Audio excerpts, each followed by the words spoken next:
get it by just saying it. Right. I earned it, I think. Absolutely. Sure. Yes. No question about yes.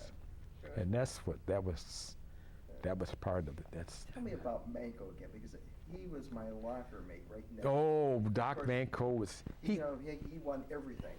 Yes. If you remember on the lockers, they would have a little strip of what he won this championship, right. this championship. Sure. Well, I was right next to him, and I would bring people out here. I would take my nameplate and switch it over, and they would come in and they'd look at me and say, "My goodness, Rick, you really are playing golf." And then I'd say, I'd laugh because I thought, oh, that's my neighbors.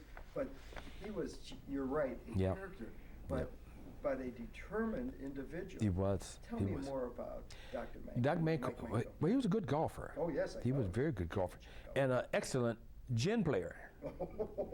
He would remember the cane cards. If you better be sure you shuffle the cards real good, because he remembered not the first or the second, the third game. He remembered what happened the fourth game before, and that's where he played.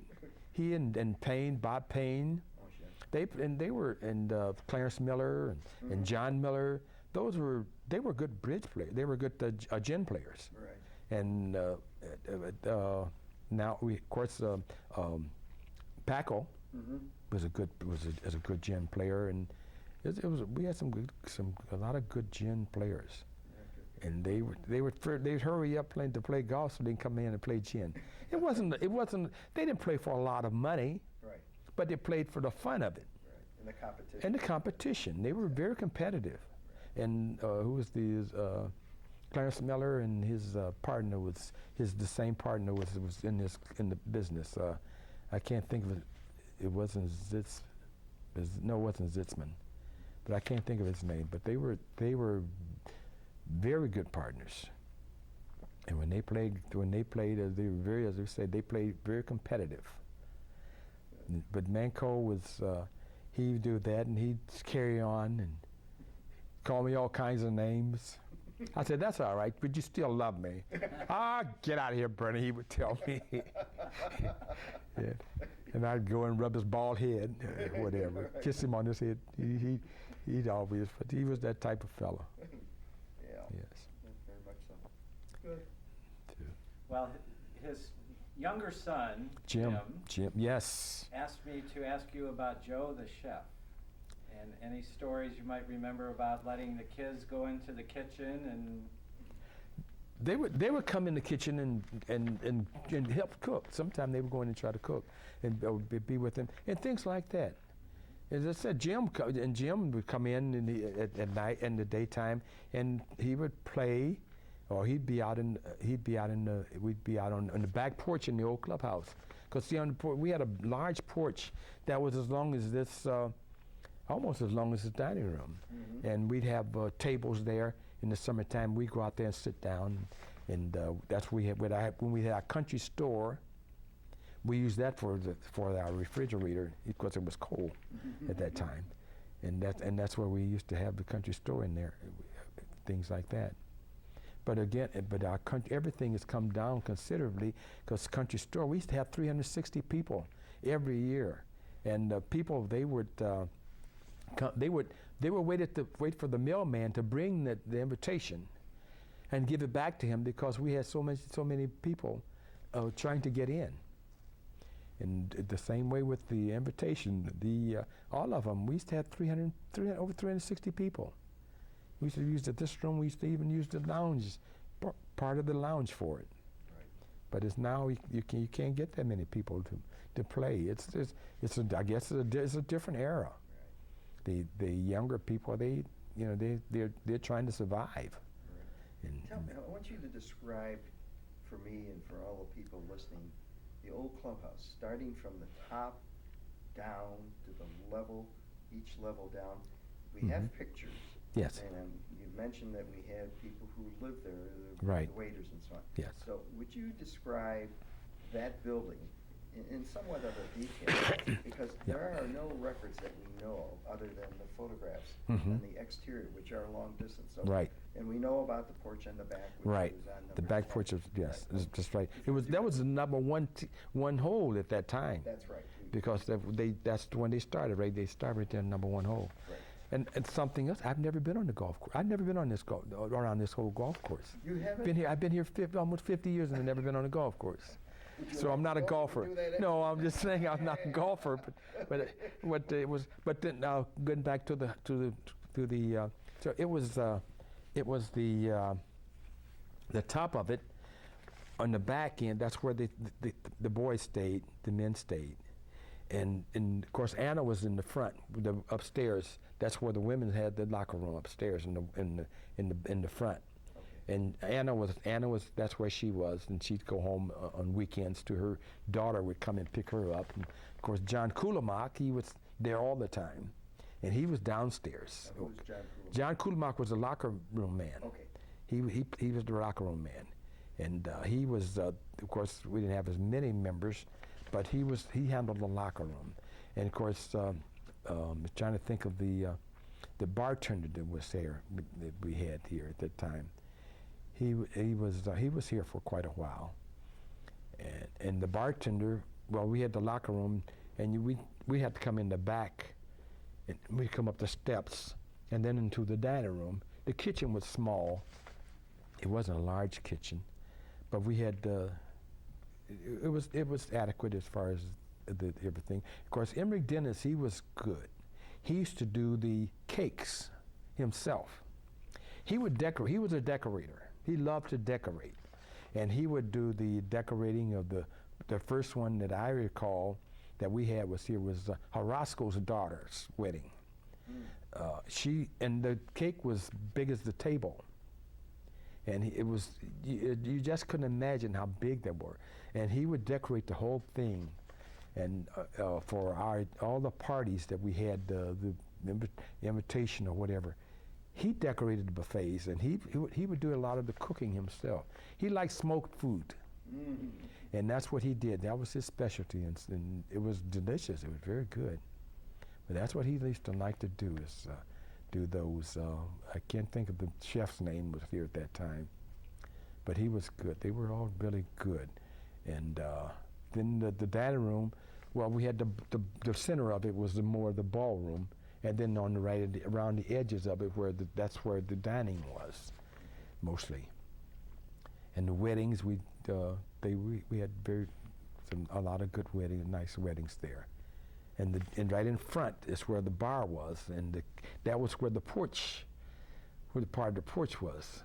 The porch was there, and then they extended the porch out further, and made the bar, enclosed in the bar, and that's where the bar was, right in that area.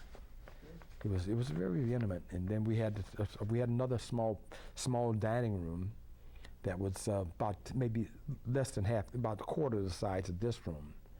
And we had a fireplace there. And if we didn't have many reservations, that's where we had the dinner there. We had our dining there. Did they have a men's grill or something where the men? Yeah, the men's grill was right off the bar downstairs. You come off the bar, and then right inside there, then in the back of that, that's where the lockers were. And it wasn't, and that's where they had the shoe shine and the whole thing there. But that was in the back. And you come in from the side. I'm trying to think of the fellow's name. His wife used to play golf all the time with him, and she come downstairs and in the men's through the men's locker room because nothing was there. We didn't have that many people there, and we had very few lunches. They didn't have that much. We didn't have that many lunches, or as far as the members having lunch there, but it was. Our parking was in the back of right where the bridge is.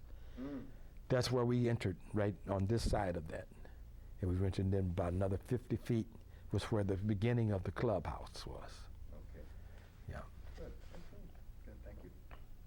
And then this beautiful building was built in 63. 63. Okay, and what was your impression as you moved operations into this building? Oh, it was great. We when we first came here, I was the captain downstairs.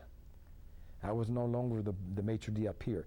We had two other men, and then later on I came up here. But that was a fiasco down there because we had it was small. The men basically they didn't have a private dining room, and we had the door. I don't know whether you saw that door. You were there. Were you here when we had the door? No. But anyway, we had a door there. Every year, every day, we had to close the door as long as for the men, as long as the men were there to play, so they could play cards and have their privacy. And until the men left, I was the keeper of the key, and I had to. Then I would open the door, and the bar was right next to the door to there, and then we had about four tables in for our membership. We had about 4 or 5 tables for membership to have their dinner, for their lunch or dinner down there, because we only had sandwiches and salads. We didn't have the dinners that we have now. And on Sundays, well, you know how Sundays are. After golf, we have a lot of people coming in, men, families, couples coming in, and sometimes they would eat on the patio because it was better to do. But anyway, we had that, and Dorncott was the House Committee Chairman, and he told me, Bernie, you do not open that door until all the men were out. So this one particular Sunday, Mrs. Darby, they were members, and she was a doll, but she came in and she wanted to sit down, and we didn't have a room, so they were getting a little fussy. So I was on the men's side because I was taking care of the men mostly, and she called me, Bernie. I said, what? Open that door. I says, Miss Darby, I love you, but I cannot open this door until the last member leaves.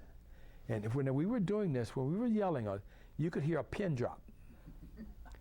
And later on, we laughed about that.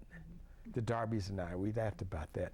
And the other members, and I think I got even more respect through doing that than just because of you asked, and you want to do whatever you can to please your membership. And at the same time, you still have a job. And she went and got the manager. I forget his name was at that time, but he came back and he comes to the door, and right downstairs here where it is, and he calls me, Bernie. I said, what? He said, why can't you open the door? I said, because Mr. Dorncott told me not to open this door until the last member leaves out of this room. He turned right around and went back into his office and never said another word. That was it. Yeah, that was it. I was just doing like I was told to do. And at that time, when we opened up the downstairs here, I worked down there for a while too, and I knew every member's drink. I knew what they drank and whenever all they had to do was just open up, just hold their hands up, and I'd get their drink.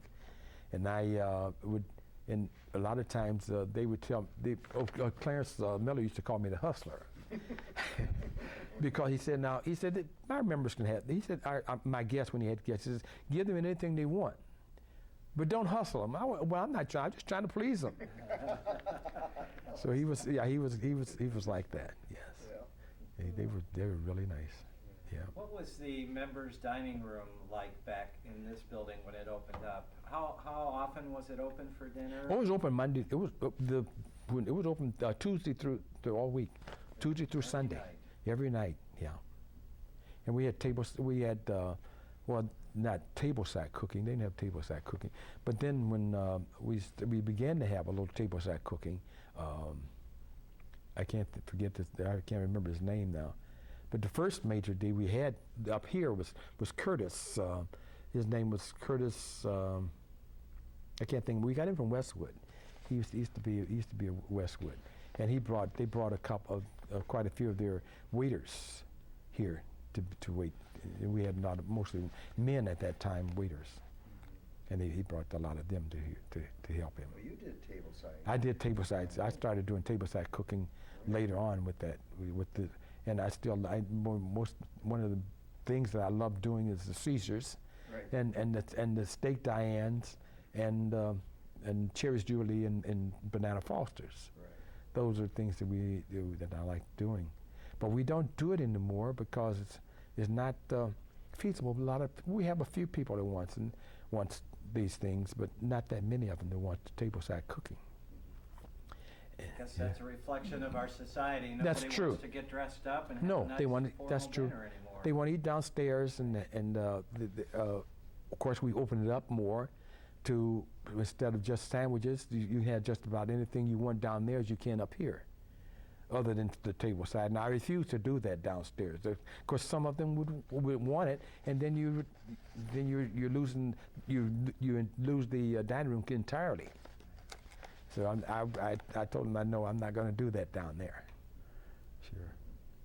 Yeah, we're open this Saturday. We're open up here for tableside cooking, hopefully. But now they're